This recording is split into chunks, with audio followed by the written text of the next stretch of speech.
berusaha kembali. Saudara, Islam menggariskan adab yang perlu diamalkan oleh setiap orang yang beriman dalam mencari rezeki. Tidak kira sama ada anda bekerja dalam sektor kerajaan, swasta maupun bekerja sendiri. Ia memastikan setiap hasil yang anda peroleh itu didapatkan dalam bentuk yang halal dan juga mendapat keredaan Allah Subhanahu Wa Taala. Kita mahu memberikan penjelasan mengenai nilai amanah pada hari ini bersama dengan Ustaz Salman Maskuri, iaitu pendakwah bebas. Assalamualaikum. Waalaikumsalam. Apa khabar, sihat Ustaz? Alhamdulillah. Terima kasih kerana sudi bersama dengan kami. Terus saja Ustaz, apa makna ataupun definisi amanah dalam bekerja menurut Ustaz? Terima kasih. Alhamdulillah. Selawat kepada baginda Nabi SAW. Apabila kita menyebut tentang amanah, ia adalah satu perkara yang sangat besar dalam hidup kita, terutama dalam pekerjaan, sama ada sektor awam ataupun sektor swasta, ataupun bekerja sendirian. Macam saya pun bekerja sendiri, kuliah, ceramah dan sebagainya. Ini adalah satu perkara disebut amanah dalam pekerjaan, maknanya tanggungjawab untuk kita menunaikan apa yang telah majikan ataupun orang yang kita bekerja dengannya berikan kepada kita. Di mana dalam satu hadis disebut bagaimana seorang sahabat dia minta supaya dia dilantik oleh Nabi SAW, namanya Abu Zar. Kemudian Nabi jawab, Nabi kata, inna amanah. Pekerjaan adalah satu amanah. Wa inna khazyun wa dadabah. Dan pekerjaan amanah tersebut kalau tidak dibawa dengan betul, maka membawa kepada penyesalan dan juga kekecewaan pada hari kiamat kelak. Dan Nabi kata, illa, kecuali sesiapa yang menunaikan haknya dan menyampaikan pekerjaannya. Jadi dua. Jadi hak dan juga kerja kita perlu dilaksanakan. Kalau tidak, bila hari kiamat, sebagai orang Islam kita percaya dengan hari kiamat, hari kebangkitan. Orang yang tidak menunaikan amanah, dia sanggup terjun daripada bintang suria, Nabi kata dalam hadis sebut, dalam hadis sahih, aku lebih sanggup terjun daripada bintang suria dan terus menjunam ke bumi, hancur, daripada aku ditanya tentang kerjaku. Maksudnya dia begitu menyesal dengan apa yang dia telah lakukan di dunia. Sanggup terjun. Maksudnya kalau kita lihat orang yang bunuh diri, semuanya dalam keadaan yang sangat kecewa kan. Tak ada yang aku nak seronok lah, aku nak terjun bangunan lah. Tak ada. Orang yang sangat depression, yang sangat tertekan. Sama juga bila dia menghadapi soalan-soalan yang begitu menakutkan pada hari kiamat, dia rasa menyesal. Lebih baik aku terjun daripada bintang suria, Nabi kata, sampai ke bumi, hancur semua. Kalau daripada tingkat 7 pun boleh terburai kan. Yang lagi daripada bintang. Biar hancur pun tak apa, daripada aku berjumpa dengan Allah untuk menjawab soalan yang sangat menakutkan. Ya, itulah kadang-kadang kita rasa perkataan amanah itu satu perkara yang mudah sebab kita biasa dengar, tapi amanah itu kandungan ataupun bebannya sangat berat sekiranya kita tidak mampu laksanakan dengan baik. Saya mahu kaitkan dengan situasi semasa yang berlaku dalam negara dan juga peringkat global sekarang ini, Ustaz. Kita menyentuh mengenai pasukan ataupun petugas barisan hadapan yang diamanahkan untuk melaksanakan tugas dalam keadaan mereka juga berdepan cabaran sebab COVID ini tidak memilih orang ini petugas barisan hadapan tidak terkena, tidak. Amanah dan juga perkaitannya dengan keikhlasan agar kita dapat menjalankan amanah itu dengan lancar dan mendapat keredaan, Ustaz. Kita lihat kita punya orang yang kita sayang, iaitu Nabi Muhammad SAW. Pada hari Jumaat kita disuruh untuk memperbanyakkan selawat-selawat dan salam kepada baginda SAW. Kita lihat contohnya Nabi mengemudi satu pasukan dalam perang Hunain. Ketika itu mereka diserang hendap oleh 30,000 tentera. Bila begitu mereka tak bersedia, mereka sudah dalam keadaan dalam perjalanan tak bersedia. Tapi Nabi seorang yang berani. Kenapa? Kerana keikhlasan yang ada pada baginda. Yang mana hampir semua tentera lari kerana mereka tak bersedia ketika itu. Walaupun mereka ada 10,000 ketika itu, diserang hendap oleh 30,000, 3 kali ganda. Tapi apa Nabi sebut? Nabi tak lari. Nabi kata dalam hadis sebut, anan nabiyul la kazib an Abdul Muttalib. Akulah nabi yang tak berbohong, nabi positif walaupun serangan yang bertubi-tubi. Akulah nabi yang tidak bohong dan akulah cucu Abdul Muttalib. Nabi berani di situ. Di situlah bila ikhlas dalam bekerja. Sebab tu dalam Quran banyak disebut tentang keikhlasan Nabi. Nabi tidak meminta ajrab, ganjaran, reward dan sebagainya. Maka kita di sini semua kerja kita ada membawa kepada pekerjaan dan juga rezeki yang halal. Tidak menjadi masalah.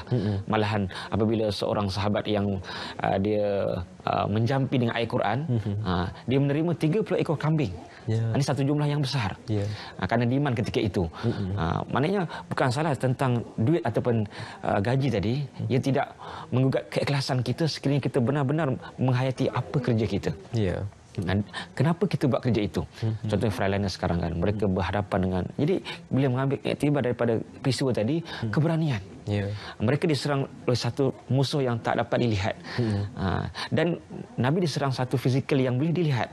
Dua-dua bahaya. Dua-dua yang kalau tentera ada segi kecederaan dan juga dan sebagainya. Adapun dari segi virus ni kadang-kadang bila-bila masa kita lihat ia bertambah teruk seperti baru ni kan, yang viral yang ada seorang ayah yang kena virus COVID ni, yang memberikan pesanan kepada anak-anaknya. Ini satu perkara yang dah kita bila dengar rasa sedih kan. Maka inilah satu bahaya yang wujud di kalangan masyarakat kita, dan kita selaku pekerja ataupun frontliners, kita mesti ikhlas dan juga kita mesti mempunyai tekad, aku buat ni kerana Allah. Kerana kalau kita nak lihat gaji yang ada, alhamdulillah kerajaan dah bagi bantuan dan sebagainya, memanglah tak berbaloi. Ada yang bokat, ada punya suit dia kan habis. Mana kalau perah tu penuh satu baldi boleh mandi kan. Mana ini satu perkara yang saya pun tak rasa kan. Bagaimana dahsyatnya mereka buat bukannya setahun sekali, hari-hari perkara yang sama berlaku. Jadi kalau tidak ada keikhlasan, kalau nak pandang duit sahaja, kawan-kawan saya pun ramai frontliners yang mana mereka berhadapan dengan situasi yang tidak diduga. Orang Jawa kata unexpectable. Saya Jawa. Orang Jawa ada kot yang tengok. Jadi semua tak diduga. Saya pun tak diduga sebab saya bekerja sendiri kan. Jadi masjid-masjid surau-surau ditutup kerana keadaan yang tidak sesuai. Oleh itu kita mesti punya hati yang kuat. Kalau kerana duit kita tak ke mana. Betul. Tapi bila ada hati yang kuat, aku buat ni kerana Allah. Bagi non-Muslim, aku buat ni kerana amanah yang telah diberikan kepada aku, maka lebih mata insya-Allah apa sahaja cabaran kita mampu untuk hadapi. Lalui ya. Juga Ustaz, kalau kita bercakap tentang amanah ini, kalau kita lihat kes-kes yang berlaku dalam negara juga, bila bercakap tentang amanah, kaitkannya dengan tindakan pecah amanah, penyelewengan, salah guna kuasa dan sebagainya. Ini juga didorong oleh sifat tamak dan juga rasa tidak bersyukur. Bagaimana Ustaz boleh mengulas tentang perkara itu? Kita konsep syukur itu dengan amanah supaya kita tidak berharap yang lebih dan juga tidak merasa kurang dengan rezeki yang Allah telah kurniakan kepada kita. Sebab tu Nabi sebut dalam sebuah hadis sahih Muslim, Nabi kata qad aflaha, siapa yang berjaya? Marzaqallah, siapa yang Allah berikan rezeki padanya, tetapi wa qanna Allah bima atah. Tapi Allah menanam sifat qanaah. Qanaah ni sifat berapa yang didapat dirasa syukur. Sebab tu kita kena melihat, Nabi kata lihatlah kepada orang ila man huwa asfala minkum. Nak rasa syukur, lihat orang yang lebih susah. Kita perlu kita bekerja untuk dapat capai kita punya KPI ataupun kita punya matlamat sekian-sekian. Tapi hati kita mesti rasa apa yang aku dapat sekarang, aku bersyukur. Tapi bekerja teruskan lagi.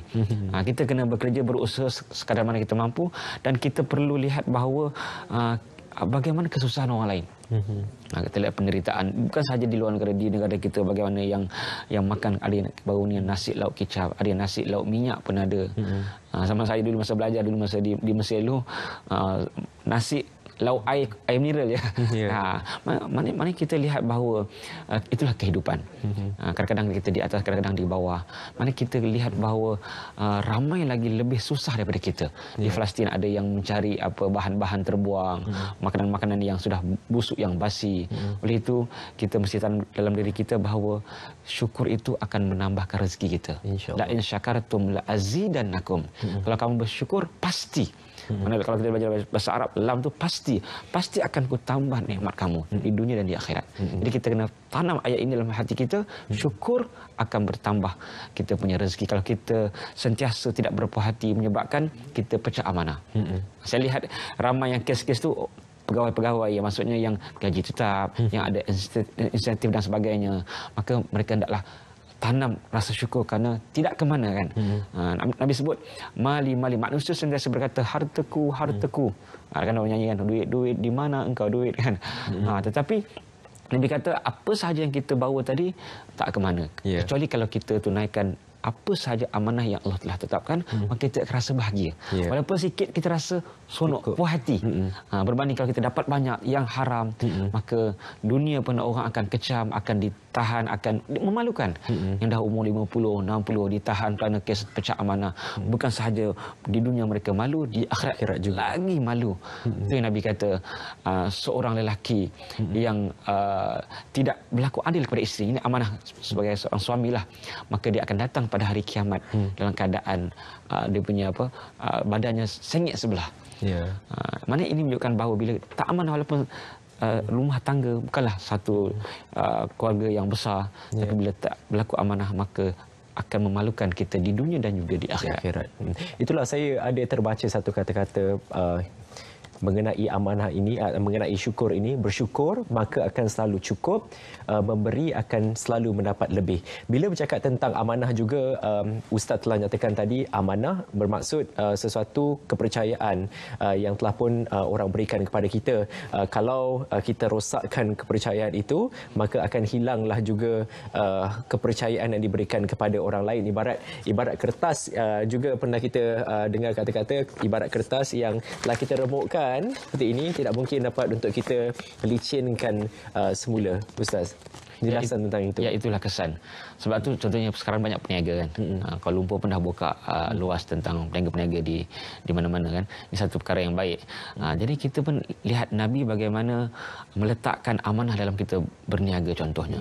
Jadi bila Nabi sebut la yabi'u la yahillu li ahadin ayabi asilatan illa wa huwa biha da ya'lam illa akhbara biha atau kama qala. Tidak boleh, tidak harus. Sebenarnya hukumnya berdosa apabila seseorang itu berniaga ada sesuatu yang tidak baik pada perniagaannya, pada barang, produk dia, kecuali dia bagi tahu. Illa akhbara biha. Maksudnya wajib bagi tahu ada benda yang tak elok. Tapi biasanya yang kita war-warkan ialah kebaikan dia. Yang elok, yang bagus, yang cantik. Tapi keburukan kita sembunyikan. Macam tadilah, bila sekali kita dah makan nasi lemak yang sangat masin, walaupun dia kata hari ini baik, kita dah biasa kan pernah kena yang busuk, yang berulat, yang macam-macam. Kita rasa mungkin nak pergi balik pun setahun. Ataupun 2 tahun. Lama baru. Mana ini kepercayaan ni. Benda kecil je, nasi lemak RM1.50. Nasi lemak RM2, nasi lemak RM3. Tapi dia punya impak dia macam tadilah. Sekali kita rasa masin, rasa benda yang tak elok, maka kita akan tinggalkan dia. Jadi kita jangan tamak kerana nakkan sesuatu yang menguntungkan, benda yang sekejap, menyebabkan orang hilang kepercayaan. Dah hilang, malahan boleh menyebabkan keruntuhan rumah tangga. Bila mana isteri, anak-anak dalam keadaan yang ialah bila suami ditangkap ataupun suami dibicarakan dan sebagainya, maka kita kena lihat dari sudut impak di dunia dan juga impak di sana yang lebih besar daripada apa yang kita lalui. Ya, Ustaz, penutup ringkasnya untuk setiap daripada kita melaksanakan amanah sebaik mungkin bagi mendapat keberkatan di dunia dan juga di akhirat. Silakan. Jadi sebagai kesimpulan, ya Tuhan suruh kita muhasabah diri kita. Jadi bagaimana kita nak muhasabah bahawa amanah ini satu tanggungjawab yang tak semua orang dapat. Ramai kita lihat ada satu interview kakak ipar saya pergi kan, berapa ratus, 300, 400 cari seorang saja. Kita yang dah ada, kita yang dah dapat benda tu, kita telah merosakkan kepercayaan orang. Malahan apa Allah sebut, ya ayyuhallazina amanu la takhunullaha war rasul wa takhunu amanatikum wa antum ta'lamun. Sebagai penutup, Allah sebut, ingatlah apa yang Allah sebut, hai orang-orang beriman, jangan kamu khianat amanah Allah, jangan kamu khianat amanah Rasul dan khianat amanah sesama kamu, sedangkan kamu tahu bahawa akibatnya sangat besar di dunia dan juga di akhirat kelak. Baik, insya-Allah semoga semua perkongsian yang telah pun diberikan oleh Ustaz benar-benar bermanfaat untuk anda, untuk menjadikan kita insan yang lebih baik, khususnya dalam melaksanakan amanah yang telah pun diberikan kepada kita. InsyaAllah. Terima kasih sekali lagi Ustaz kerana bersama dengan kami. Semoga bermanfaat dan kekal sihat selalu. InsyaAllah. Baik, saudara, kita akan ke Perak Darul Rizwan. Rakan kami di sana, Fahmi Muhammad Nur, akan berkongsi kepada anda mengenai situasi semasa pelaksanaan Perintah Kawalan Pergerakan diperketatkan di kawasan Meru 2C bersama para penduduk di sana untuk segmen Cerita Pagi. Fahmi, silakan.